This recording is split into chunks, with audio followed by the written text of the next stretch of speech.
Good morning everyone, this is Ian with Votocycling, and I have a video response to a question. The question was, is it important to practice putting with discs of the same mold and same weights? And I will just talk about my experience, and hopefully this will answer the question. And I figured I'd post it on YouTube to see if hopefully it will help somebody, another new disc golfer who might have the same question.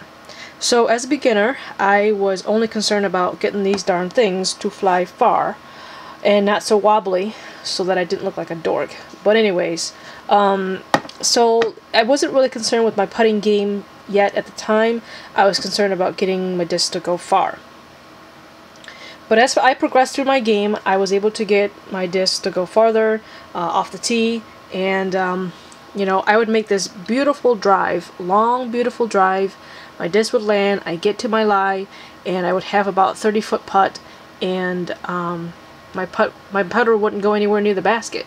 It wouldn't even touch chains, you know. So I was a little embarrassed. So that's when I decided to figure out a way to practice putting. Keep in mind, when I started playing, I didn't have a lot of money, so I would buy two putters of different molds. And you know, this would be an example of what my putters would look like. I would just buy whatever putter I think fits my hand, and I would just, you know, practice with those two. So I really only had two putters when I started playing.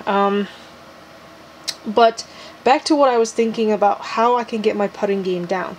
I thought of a way to turn it into a habit, because, you know, I'm human and I'm a creature of habit. So I was like, well, why don't I make it into a habit? And the reason why I thought about this is because I like driving. I drive the same car every day, and you know, I drive the same road every day to get to work. So it's sort of like a racer, you know, when they're racing, they drive the same car every day, the same road every day. They know all the ins and outs of their car, they know all the ins and outs of that pass, and they know all the corners of that road. So it's the same thing for my car. I know the ins and outs of my car, I know how long it is, how wide it is. So when I back into a parking spot, I know which corner not to go too far, it'll hit something. And I know my suspension, if it's too soft or too hard, I know that I need to fix it. Same thing with the weight distribution. I know all of that about my car, and I know that about the roads that I drive. So I figured, why not transfer that into putting? And so now let's get to putting. What I discovered when I start practicing putting, was that, you know, first I bought a basket to be at home with me so that I can just go practicing. What I noticed is that it's a very sensitive technique, is because, you know, just a slight change in my wrist, slight change in my elevation on how high I get the disc up and down, you know, just even how I hold the disc, how I release it, all that transfers very well into the putters, because they just respond to changes so well that I started finding out that my putting technique wasn't consistent. And within under 20 feet, these putters, you know, they're very similar in flight. You know, as a beginner, that's not something you notice, is that there are different discs. And under 20 feet, because that's what I was practicing first, and these flight patterns are very similar.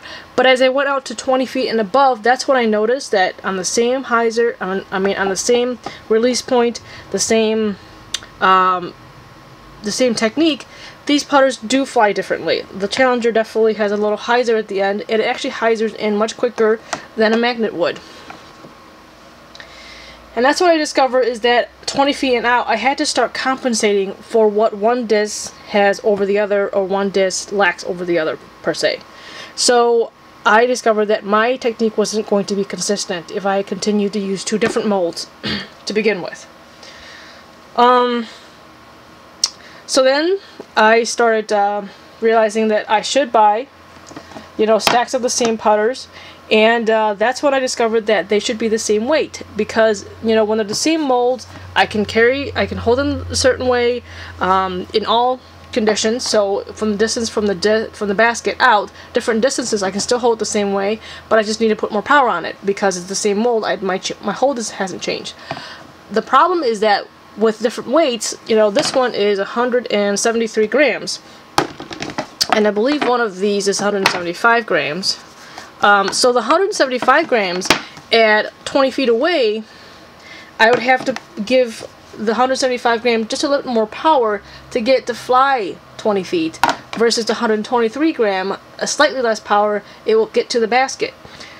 That is also altering my technique at a certain distance.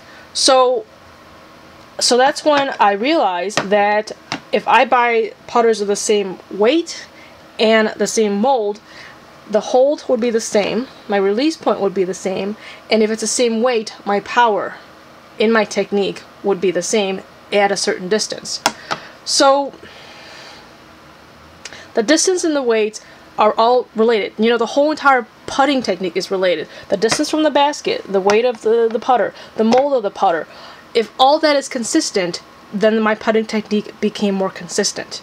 So I've finally put all the pieces together and realized in order for my putting technique to be consistent, I need my tools to be consistent. It's the same thing with the car and the road. If everything is consistent, then, you know, it becomes second nature pretty much. It becomes a habit-forming activity.